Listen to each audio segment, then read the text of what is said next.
Bismillahirrahmanirrahim. Assalamualaikum warahmatullahi wabarakatuh. Innal hamdalillah nahmaduhu wa nasta'inuhu wa nastaghfiruh wa na'udzu billahi min shururi anfusina wa min sayyiati a'malina. May yahdihillahu fala mudilla lahu wa may yudlil fala hadiya lahu. Wa asyhadu an la ilaha illallah wahdahu la syarika lahu wa asyhadu anna Muhammadan 'abduhu wa rasuluh. Allahumma salli wa sallim wa barik ala Muhammad wa ala alihi wa ashabihi wa mawalah wa man tabi'ahum bi ihsanin ila yaumil qiyamah.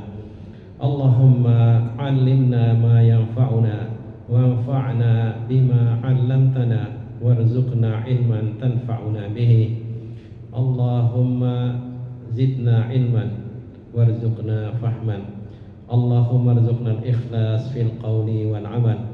Allahumma ighfir lana wa liwalidayna wa walidayhim wa limasyayikhina innaka antal ghafurur rahim. Allahumma inna nas'aluka minal khairi kullihi ajilihi wa ajilihi ma na'lamu minhu wa ma lam na'lam wa na'udzu bika minasy syarri kullihi ajilihi wa ajilihi ma na'lamu minhu wa ma lam na'lam. Allahumma inna nas'aluka min khairi ma sa'alaka 'abduka wa nabiyyuka sallallahu alaihi wasallam wa na'udzu bika min syarri ma 'adza minhu 'abduka wa nabiyyuka Muhammadun sallallahu alaihi wasallam. Allahumma inna nas'aluka al-jannah wa ma qarraba ilaiha min qawlin aw 'amalin wa na'udzu bika minan nari wa ma qarraba ilaiha min qawlin aw 'amalin. Allahumma inna nas'aluka an taj'ala kulla qada'in qadaita lana khaira. Ikhwati fillah rahimani rahimakumullah, jamaah Masjid Al-Ikhlas yang dirahmati Allah. Alhamdulillah pada malam hari kita bisa lanjutkan lagi kajian atau kita mentelaah, kita murojaah kembali kitab Tawdihul Ahkam min Bulughil Maram. Pada hadis sebelumnya, pada pertemuan sebelumnya kita sudah membacakan hadis qala al-muallif rahimahullah ta'ala wa an Aisyah radhiyallahu anha qalat kana Rasulullah sallallahu alaihi wasallam yu'jibuhu tayammunu fi tana'ulihi wa tarajjulihi wa tuhurihi wa fi sya'nihi kullihi muttafaqun alaih. Yani dari Aisyah zaujin Nabi sallallahu alaihi wasallam, istri Rasulullah sallallahu alaihi wasallam, semoga Allah meridainya, dia berkata adalah Rasulullah sallallahu alaihi wasallam, bahwasanya Rasulullah sallallahu alaihi wasallam beliau sangat menyukai atau sangat senang untuk memulai dari kanan dalam masalah beliau tana'ulhi, beliau memakai sendal dan sepatu dan seterusnya yang dipakai di kaki, kaos kaki dan seterusnya, dan juga watarajjulihi tatkala beliau bersisir, ya termasuk itu dia mencukur dan sebagainya. Ya, kemudian juga pada saat itu juga pada saat kalau beliau berwudu atau bersuci dan seluruh perkaranya.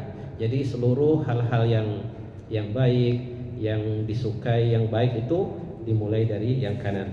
Nah, sampailah kita pada pertemuan sebelum itu kita sampai pada ma yu'khadhu minal hadis. Apa yang kita bisa petik dari hadis ini? Di sini sudah sampai pada perkataan sebelumnya, itu perkataan Imam Nawawi bahwasanya ajma'al ulama ala anna taqdimal yumna fil wudu'i sunnatun wa man khalafaha fa innahu fatahu al-fadlu wa tamma wudu'uhu. Jadi jemaah sekalian, Imam Nawawi berkata ulama sepakat atas dimulainya dari yang kanan tatkala berwudu itu adalah perkara sunnah. Maksudnya sunnah, jadi ya ada sunnahnya dari Rasulullah SAW. Dan juga di sini, kalau di sini dalam bab ini maksudnya itu adalah sunnah, jadi mustahab atau yang didul wajib, yang maksudnya bukan wajib, ya.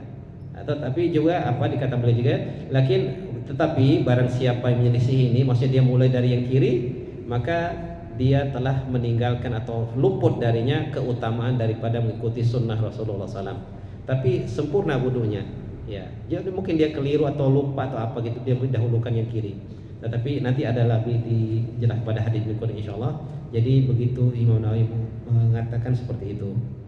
Kemudian tetapi berkata para ulama yang lain bahwasanya ini ya tidak wajibnya mudah-mudahan kanan ini tidak ada khilafnya para ulama. Tetapi jamaah kita harus pahami bahwasanya begitulah sunnahnya Rasulullah SAW, beliau memulai dari yang kanan dalam berwudu dan seterusnya. Nah, kemudian di sini ada kita ambil faedah lagi berikutnya, itu istihbabul bid'ati bi aimani ra'si, ya, bi aimani ra'si inda tarajjulihi bil aiman, bi aimani ra'si inda tarajjulihi au ghuslihi au khalqihi au ghairihi au ghairi dzalika. Ya, dari hadis ini tadi seperti dijelaskan sebelumnya bahwasanya disukainya kita ya untuk memulai dari yang kanan. Ya, baik itu kita menyisir atau kita mencucinya atau kita menyukurnya itu jadi mulai dari yang sebelah kanan. Ya, sebagaimana pernah dijelaskan dulu bahwasanya Rasulullah SAW tatkala haji wada, beliau memanggil tukang cukurnya memulai dari sebelah kiri, tapi beliau katakan ibda min hada, jadi min hadal janib, jadi mulai dari kanan. Jadi hanya dicukurlah dari kanan beliau sallallahu alaihi wasallam. Kemudian juga disukai jamaah sekalian kita mendahulukan yang kanan dari tangan kita, ya dalam hal ini berwudu tentunya, juga wa minar rijlain, dari kedua kaki kita, ya jadi atas yang kiri, ya jadi seperti itu. Jadi didahulukan untuk perkara-perkara atau perbuatan yang baik. Jadi ini fi kulli amalin thayyibin wa mustahsin, jadi hal-hal yang baik itu kita mulai dari yang kanan. Sebenarnya pernah dijelaskan, misalnya kita memberi, misalnya kita membagi sesuatu pada orang yang banyak, kita mulai dari sebelah kanan kita. Atau juga kita mungkin bersalaman, ya kita mulai dari kanan, jadi kita memutar ke arah kiri seperti itu. Jadi kalau kita bersalaman, bisa datang dalam suatu majelis orang sedang duduk, ya kita mulai dari sebelah kanan kita terus sampai terus yang ke kiri, ya tentu dari kanan kita gitu. Mungkin nanti dari kirinya orang berarti, tapi yang jelas ya kita mulai dari kanan. Atau sebagian kalau kita misal minum dari suatu wadah atau mau bagi, maka kita memberikan yang sebelah kanan dahulu. Jadi seperti itu. Kemudian juga di sini dikata oleh para ulama, dan dikhususkan yang kiri ini lima yaliku biha min izalatil ausah. Jadi dikhususkan kita memakai yang kiri, ya tangan kiri gitu, yang sepantas, yang cocok dengannya. Misalnya dari kata hakilah dengan kita menghilangkan kotoran. Ya, seperti pernah kita sampaikan, bahwasanya misalnya kita mau mengupil atau apa gitu pakai tangan kiri, ya atau mungkin bahkan misalnya gatal kuping kita, ya kita korek dia walaupun di kuping yang kanan, maka kita memakai tangan kita yang kiri. Ya, jadi wal aqdar, jadi wa mubasyarat asya al mustaqdarah. Jadi juga kita ya memegang atau menyentuh hal-hal yang ya kita merasa atau kita anggap kotor. Ya sebagaimana kita sudah ketahui, misalnya kita cebok lah atau dan yang lain, atau bisa masuk kamar mandi atau WC, maka kita dahulukan kaki kiri kita. Ya, jadi seperti itu. Nah, di sini juga jamaah dikatakan bahwasanya hadis ini sebagai dalil bahwasanya, nah ini yang perlu kita pahami, bahwa seorang muslim yang diberikan taufik oleh Allah Subhanahu wa taala, annal muslim al muwaffaq yaj'alu min adatihi ibadatin. Jadi dia menjadikan ibadahnya itu, ya menjadikan adatnya itu atau kebiasaannya yang selalu dilakukan sehari itu bisa jadi itu sebagai ibadah. Bagaimana caranya? Jadi terkadang jemaah adat kebiasaan kita lakukan sehari-hari gitu tuh. Nah, kalau itu bisa seorang muslim yang selalu diberi taufik oleh Allah Subhanahu wa taala, itu dia bisa bernilai ibadah. Ya, karena apa? Fa innal umural adiyata hinama ya'ti biha muttabi'an fi dzalika hadyan Nabi sallallahu alaihi wasallam wa qasidan biha al-qurbah wal ibadah, fa inna hadhihi al-'adatu tasiru ibadatin wa qurubatin, tasiru ibadatun wa qurubatun tazidu fi hasanatil abdi. Nah, ini jemaah sekalian perlu kita perhatikan. Jadi adat yang mungkin sudah kita biasa sehari-hari, ya keluar masuk, ya misalnya termasuk mungkin makan, minum, mandi dan sebagainya, apa? Nah, kalau niat kita, ya tatkala kita melakukan itu, kita mengikuti sunnah Nabi SAW, mengikuti petunjuk Rasulullah SAW, dan waqasidan biha, dan kita inginkan, tujukan itu, niatkan itu untuk kita bertakarrub kepada Allah dan kita niat untuk beribadah, maka subhanallah jemaah sekalian, adat-adat kebiasaan ini atau termasuk misalnya makan, maka dia menjadi ibadah yang dan juga akan menjadi pendekatan diri kepada Allah, takarrub kita kepada Allah yang akan menambah dalam timbangan kehasanat seorang hamba. Jadi bisa dia makan, dia niatkan itu mengikut Rasulullah, dia baca bismillah, dia ingat bahwa itu adalah perintah Allah Subhanahu wa taala untuk makan, kulu washrabu wala tusrifu innahu la yuhibbul musrifin. Jadi perintah Allah Subhanahu wa taala. Jadi selalu, jadi atau dalam bahasa itu ada istilah ulama itu jadi ahlul yaqzah. Jadi orang yang selalu hidup, maksudnya selalu menghadirkan hatinya dalam ibadah, ya dalam seluruh amal perbuatannya. Nah, wabil aksi dan sebaliknya, fa inna ibadatil ghafil tasiru adatun. Jadi sebaliknya, ibadahnya orang yang lupa, jadi yang ya dia hanya sekadar melakukan itu tuh tanpa ada hadir hatinya. Nah, ini dijelaskan di sini bahwasanya li'annahu yu'addiha fi halati ghaflatin wa adami istihdari niyati at-taqarrub ila Allah taala. Nah, karena dia lakukan itu semua, ibadahnya itu hanya menjadi adat saja, karena dia tatkala melaksanakan itu semua dalam keadaan dia ghaflah, jadi lalai, tidak juga dia hadirkan niat untuk mendekatkan diri kepada Allah Subhanahu wa taala. Dan juga tidak wa adamu istihdari intisali amrillah taala fi adaiha. Jadi dia juga tidak memperhatikan bahwa ini dia sedang melaksanakan perintah Allah Subhanahu wa taala ketika melaksanakan ibadah tersebut. Jadi tidak hadir hatinya, tidak dihadirkan misalnya ini saya misalnya begitu niatnya gitu, maksudnya dia ingin berkat diri kepada Allah, ingin melaksanakan perintah Allah, dia ingat ada Al-Qur'an mengatakan seperti ini, ada hadisnya memerintahkan seperti ini, menganjurkan seperti ini. Nah, dia hadirkan hatinya. Jadi seperti itu. Jadi termasuk misalnya kita berwudu, kita niat ini ikuti sunnah Rasulullah SAW, kita niatkan itu ke hadir hati kita bahwa ini adalah melaksanakan perintah Rasulullah SAW. Jadi melaksanakan perintah Allah Subhanahu wa taala. Idza kuntum ila sholati faghsilu wujuhakum dan seterusnya. Jadi seperti itu jemaah. Jadi dan juga apa? Dia tidak menghadirkan hatinya untuk mengikuti Rasulullah SAW tatkala melaksanakan ibadah tersebut. Nah, wa innama jadi hanya saja orang yang bisa selalu menghadirkan hatinya, maka adatnya itu tadi. Jadi orang yang tidak menghadirkan itu semua, jadi hanya ibadah itu hanya menjadi kebiasaan, jadi kebiasaan rutin saja seperti itu, tanpa dia selalu menghadirkan hatinya untuk ini mengikuti perintah Allah Subhanahu wa taala, ini mengikuti perintah Rasulullah, mengikuti sunnah Rasulullah sallallahu alaihi wasallam. Nah, dan ini fafarqun baina al-ibadatain. Jadi yang memisahkan, jadi tentu ada dalam hal ini bahasanya apa? Jadi bagi seorang hamba yang selalu hadir itu, dia memisahkan antara dua ibadah itu dengan niat yang lain. Dalam arti misalnya gini, maksudnya misalnya dari dia berwudu tadi, dia niatkan untuk mengikuti sunnah Rasulullah, perintah Allah, dia sholat juga seperti itu. Jadi seperti itu. Jadi beda antara orang yang selalu menghadirkan hatinya dalam setiap ibadah itu beda dengan orang yang lupa dan hanya ikuti, hanya jadi kebiasaan saja. Nah, demikian. Barakallahu fikum. Nah, kita lanjutkan kepada hadis yang berikutnya, hadis yang ke-42. Wa an Abi Hurairah radhiyallahu anhu qala Rasulullah sallallahu alaihi wasallam, "Idza tawadda'tum fabda'u bima yabinikum." Akhrajahu al-Bukhari wa sahahahu Ibnu Khuzaimah. Nah, dari Abu Hurairah, semoga Allah meridhoinya, dia berkata, Rasulullah sallallahu alaihi wasallam bersabda, "Idza tawadda'tum fabda'u bi aymanikum bima yaminikum."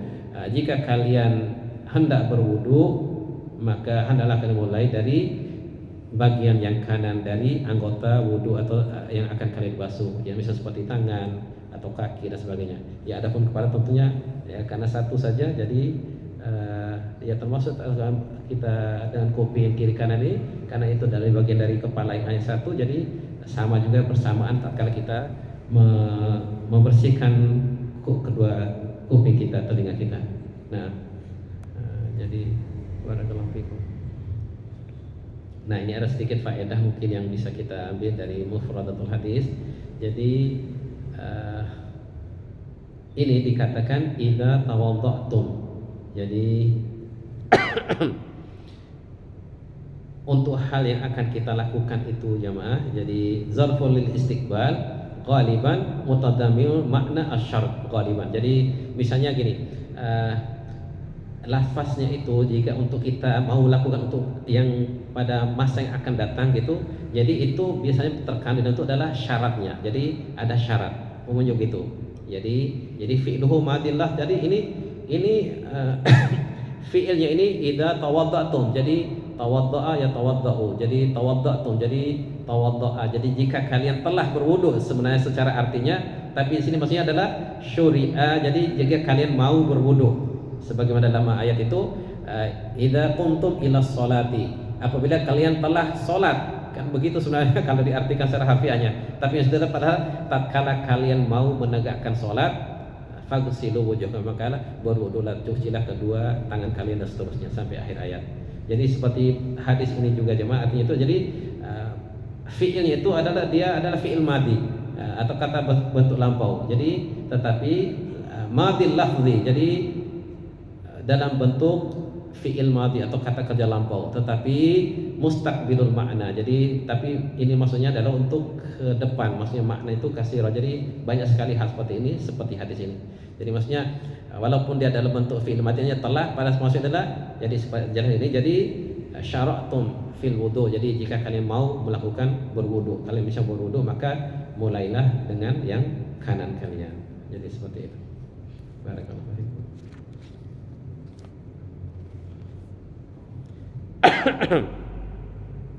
Nah ini lebih dijelaskan lagi dari yang bisa diambil dari hadis ini jamaah, bahwasanya ulama sepakat bahwasanya memulai dari kanan dalam berwudu itu laisa biwajibin, bukan perkara yang wajib. Ya.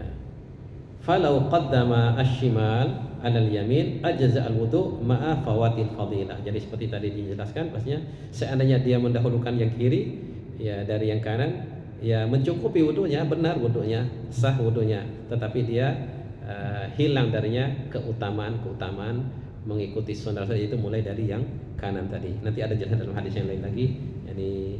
Jadi ibda'u bima bada'a bihillah. Jadi ada nanti insyaallah pada hadis berikutnya.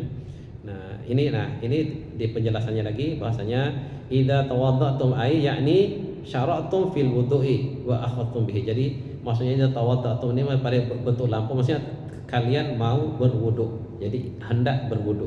Jadi seperti itu. Kemudian juga anal yamin tuj'alu lil amali at-tahirat. Jadi bahasanya yang kanan ini, bagian kanan dari anggota ini itu dilakukan untuk amal-amal yang untuk misalnya untuk kesucian atau kita membersihkan diri kita. Ya, kemudian juga ini wa tuqaddam fil ahwali al-mustatabah. Jadi yang kanan ini kita dahulukan untuk hal-hal yang itu baik atau itu merasa itu hal-hal yang kita itu baik itu. Jadi mustatabahnya kita merasa nyaman dan enak, dan kita seperti tadi kita bisa memberi itu mulai dari yang kanan atau bersalaman dan seterusnya. Jadi adapun yang kiri ini ya kita dahulu itu kita seperti tadi masuk kamar mandi lah atau dan yang lain-lain. Jadi kita mulai dari yang kiri. Nah, alhamdulillah sekarang kita bacakan lagi hadis yang ke-43. Nah, wa anil Mughirah bin Syu'bah radhiyallahu anhu anna an-nabiy sallallahu alaihi wasallam tawadda'a famasaha bi nasiyatihi wa 'alal imamati wal khuffain. Dari Mughirah bin Syu'bah, semoga Allah meridhoinya, dia berkata bahwasanya Nabi sallallahu alaihi wasallam tawadda'a, beliau berwudu, maka beliau membasuh ubun-ubunnya. Jadi ubun-ubunnya seperti itu ya, kalau kita masih ada rambut, membasuh rambut di ubun begini, wa alal imamah, dan juga di atas imamahnya. Ya, imamah itu jemaah yaitu kain yang memang dipakai untuk melilit kepala ini, untuk melilit kepala. Nanti dijelaskan di bawahnya. Jadi saubun yulafu wa yudaru ala ra'si. Jadi yang dililitkan di kain, diikat atau dililitkan di atas kepala kita. Ya mungkin kita seperti surban atau imam seperti ini nanti kita pakai untuk lilit. Tapi ada yang lebih panjang lagi biasanya dan bagus kelihatannya kalau dipakai itu. Ya, jadi rapi sekali. Nah, jadi seperti itu. Nah, ini ada penjelasan bagaimana dijelaskan dulu bagaimana kalau kita melihat ada orang yang ya tadi sampai 3 kali seperti ini. Jadi ternyata digabung. Dijelaskan oleh para ulama ada di sini. Jadi digabungkan antara membasuh ini apa namanya ubun-ubun atau ya rambut yang ada di ubun-ubun ini, kemudian kita lanjutkan dengan membasuh imamah itu. Jadi seperti itu. Sebenarnya dijelaskan dulu ada seorang Ustadz Fauzi rahimahullah, waktu itu beliau jelaskan, tentunya beliau juga dapat dari guru-gurunya. Jadi Rasulullah sedikit mengangkat begitu sehingga kelihatan rambut di ubun-ubunnya, maka beliau menepuk 3 kali seperti ini air wudhu itu, kemudian beliau membasuh seluruh imamahnya yang masih tetap dililitkan di kepalanya. Jadi itu maksud ini hadis ini dijelaskan oleh para ulama dan dalam bentuk praktiknya seperti itu. Jadi Nabi sallallahu tawadda'a famasaha bi nasiyatihi wa ala imamati wal khuffain. Akhrajahu Muslim. Nah, jadi ini di depan sini ini ubun-ubun yang bahasa pas kita Indonesia kita kalau kan ya ubun-ubun itu maksudnya rambut yang ada di ubun-ubun ini di bagian depan dari kepala seperti ini. Nah,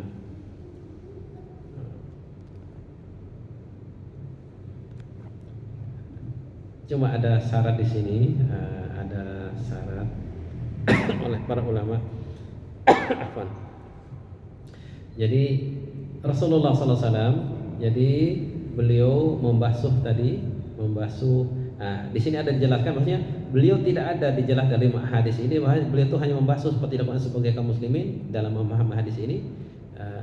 Jadi beliau hanya ambil air lalu tepuk begini 3 kali di kepala begini. Jadi itu khilafus sunnah, ya tidak sesuai dengan sunnah Nabi. Jadi maksud di situ dalam hadis ini tadi, makanya beliau tatkala itu memakai imamah. Jadi memakai imamah, memakai sorban yang diikatkan di kepala itu, di dekat kepala. Beliau mengangkat sedikit sehingga kelihatan rambut di depan begini ubun-ubunnya. Beliau menepuk begini rambutnya, kemudian beliau lanjutkan dengan beliau membasuh kepalanya. Jadi maksudnya imamahnya. Jadi imamahnya itu yang dibasuh setelah membasuh sedikit rambut yang kelihatan di depan di ubun-ubun beliau sallallahu alaihi wasallam. Nah, jadi itulah makna daripada hadis ini. Jadi al hadis alladhi ma'na fi jam'i ala nasiyati wa ala imamah. Nah, ini ada di dalam hadis ini. Jadi yang kita bahas ini adalah bahasanya beliau sallallahu alaihi wasallam membasuh ubun-ubunnya atau ada rambut yang di depan ubun-ubunnya ini, dan juga disambung langsung dilanjutkan dengan membasuh imamahnya. Nah, iya, tatkala berwudu, jadi beliau tidak lepas itu imamahnya. Jadi beliau angkat sedikit hingga kelihatan rambut di pas ininya, kemudian beliau membasuh itu rambutnya itu, kemudian dilanjutkan dengan membasuh imamahnya dengan kedua tangannya tentunya. Ya, lain hanya kalau mungkin terbuka gitu rambut berarti seperti biasa. Jadi kita memulai dari kita bada bi muqaddimi ra'sihi, kita mulai dari depan, kemudian kita sampai ke belakang sampai di tengkuk, kembali lagi, baru lanjut dengan membasuh atau menggosok kedua telinga kita secara bersamaan. Jadi tidak mulakan dari kanan baru kiri seperti itu. Tidak perlu membuka. Iya, kalau imamah itu, iya, kalau memakai imamah. Sama kasusnya dengan sepatu. Iya, khuf, ya seperti itu. Khusus untuk khuf ini, ya membasuh itu tatkala kita memakai itu dalam keadaan kita sudah bersuci, ya sudah berwudu, ya. Jadi kita berwudu dahulu, kemudian kita memakai kaos kaki atau sepatu, ya atau lapi di daerah musim dingin itu orang nggak buka itu kaos kakinya, sehingga bagi orang yang mukim tentunya sehari semalam atau 1 kali 24 jam. Kalau mungkin istilah kita sehari semalam atau 1 kali 24 jam. Sedangkan bagi musafir dibolehkan asal dia tidak junub, ya. Kalau buang air besar, buang air kecil itu tetap boleh. Jadi membasuh di atas sepatu atau khuf atau kaos kaki jawrabain, ya. Dan umumnya tadi nanti ada jelaskan di sini, afwan ya. Jadi khuf itu artinya adalah ma yulbasani fir rijlain. Jadi khuffan ini artinya khuffan artinya 2 sepatu, jadi 2 sepatu bot gitu. Jadi yang menutupi mata kaki. Jadi itu umumnya pada zaman dahulu itu wa yakunul khuf minal jild. Jadi dari kulit biasanya dibuat. Di kulit. Ya sekarang ini seperti sepatu yang kita lihat yang umumnya ini. Ya, atau mungkin sekarang adalah sepatu tapi mungkin jarang dipakai, misalnya sepatu buat untuk proyek itu. Ya mungkin bukan seperti itu. Ya bisa juga jadi khuf, tapi mungkin tidak kita pakai untuk ke sholat dan sebagainya. Ya, yang jelas ya khuf itu umumnya tuh ya dari kulit itu ya sebagai karena untuk menahan dingin dan sebagainya. Jadi bisa dipakai itu. Atau mungkin sekarang ya bisa ada jawrobain, ada kaos kaki dan sebagainya. Kalau dipakai di rumah. Ya sebagai kita saksikan sekarang di ya negara ya Saudi atau mungkin negara-negara Eropa dan sebagainya, kalau musim dingin ini mereka nggak buka itu sepatu dan kaos kakinya. Nah itu jadi makanya tadi dibolehkan itu kita membasuh di atas khuf itu atau kaos kaki itu tatkala kita memakai itu kita sudah berwudu atau dalam keadaan suci. Ya bagi yang mukim sehari semalam atau 1 kali 20 jam, sedangkan yang musafir itu 3 kali 20 jam atau 3 hari 3 malam. Nah, jadi bisa kita anggap kita mulai dari subuh gitu ya sampai isya itu, ya sampai isya, sampai ya maksudnya sampai subuh lagi gitu. Ya, ya tidak boleh kita tidak buka. Ya, jadi kita memakainya. Nah, barakallahu fikum.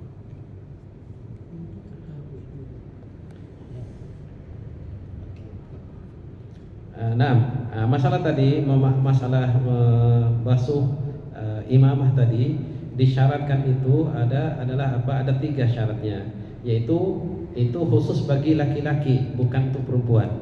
Ya, ya. Jadi juga imamahnya itu menutupi yang biasanya akan kelihatan ini, jadi dari kepala ini. Jadi pokoknya ditutupi semua. Jadi ya rambut itu maksudnya rambut. Bahkan juga kadang-kadang di telinga kalau sebagian juga orang itu, jadi pakai imamah itu ditutupi semua, ya ditutupi rambut ini, tertutup. Kemudian juga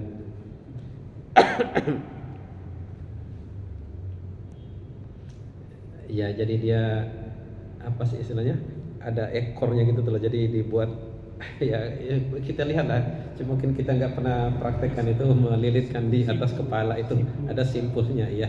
Itu di belakang ya. Nah, baik, ketika orang sedang memakai apa namanya ini sorban maupun imamah itu, ketika ngambil wudhu dia tidak perlu buka-buka. Iya, itu tapi itu yang dililit, bukan yang kayak seperti ini. Jadi misal dililit ya, ada iya dililit, ada memang dililit ya, ada memang khusus itu. Jadi dililit ya, agak panjang dia. Jadi ya ini taisiran lil ummah, jadi untuk memudahkan ummah, jadi tidak nanti lama dia kalau ke gunung, apalagi ada biasanya orang-orang Afghanistan itu panjang sekali sorbannya kalau mereka pakai itu, sehingga lama dia lilit gitu, dia lilit. Seperti kaum orang Yaman yang besar kayak apa itu? Iya bisa jadi yang jelas ya imamah itu mesti kain yang dililitkan di kepala gitu beberapa kali lilitan gitu. Nah, Allahu a'lam bishawab. Barakallahu fikum. Nah, ya kita lanjutkan lagi bahasanya dari Jabir radhiyallahu anhu, hadis yang ke-44 dari Jabir radhiyallahu anhu tentang sifat haji Nabi sallallahu alaihi wasallam. Beliau sallallahu alaihi wasallam bersabda, "Ibda'u bima bada'a bihillah." Jadi bima bada'a Allahu bihi. Jadi mulailah dari yang Allah Subhanahu wa taala memulainya. Maksud ini sebenarnya ini untuk masalah haji. Jadi inna safa wal marwata min syairillah. Jadi mulai dari kita safa dulu baru ke marwah itu. Jadi kita 7 kali kita sa'i itu. Jadi kita mulai tentunya naik di bukit safa dulu. Ya ini sebenarnya, tapi bisa jadi ini kalau umuman. Jadi al-ibratu bi umumil lafzi. Jadi tidak bi khususis sababi. Jadi pelajaran itu diambil itu adalah umumnya lafaznya. Jadi kita apa saja yang diperintah oleh Allah itu, jadi kita mulai dari yang kanan itu, termasuk dalam ini berwudu dan sebagainya. Di sini makanya secara umum hadis ini mengatakan ibda'u bima bada'allahu bihi. Jadi mulailah dari yang Allah Subhanahu wa taala memulainya. Ada dijelaskan di belakang tentunya. Nah, barakallahu fikum. Ya ini mungkin mudah ya, tidak perlu dijelaskan, jelas sekali tentang masalah ibda'u ini. Fi'il amr yani mabniun ala hadfin nun wal waw al fa'il. Jadi wawnya sih masih ibda'u, jadi maksud waw itu fa'ilnya. Jadi perintah kepada orang banyak. Mulailah oleh kalian dari yang Allah Subhanahu wa taala memulai dengannya. Ya. Nah, sebagaimana dalam ayat ini ada jelaskan di sini, makanya Allah Subhanahu wa taala. Jadi Allah Subhanahu wa taala menyebutkan sifat wudu itu dalam ayat surat Al-Maidah itu dalam firman-Nya, ya ayyuhalladzina amanu idza qumtum ila sholati faghsilu wujuhakum. Jadi dalam artian dalam urutannya itu mulai dari ya kait dengan masalah tadi. Masalah mulai dari yang kanan tadi itu. Ya jadi mulai masih urutan juga, jadi mulai dari wajah, kemudian tangan, ya kepala, kemudian kaki gitu. Nah, itulah yang wajib. Ya, jadi kayak gitu. Barakallahu fikum. Jadi anna hadza tartib al-madhkur fil ayah fardun fil wudu'i. Jadi tertib, jadi urutan yang disebut dalam ini adalah fardu. Ya, jadi wajib, hukumnya wajib dalam berwudu. Jadi walau atabihi ala ghairi hadza tartib lam yasih wudu'uhu. Jadi kalau dia memulai dari kakinya mungkin dan sebagainya, maka tidak sah wudunya. Jadi ini yang wajib itu inilah anggota wudu yang wajib. Kemudian juga kita wajib mengikuti tertib yang disebut dalam Al-Quran. Jadi mulai dari tangan ya, famsahu biwujuhikum. Jadi mulai dari wajah. Jadi yang wajib itu wajah, kemudian tangan sampai siku, kemudian kepala, kemudian kaki. Ya, jadi seperti itu. Barakallahu fikum. Masya Allah.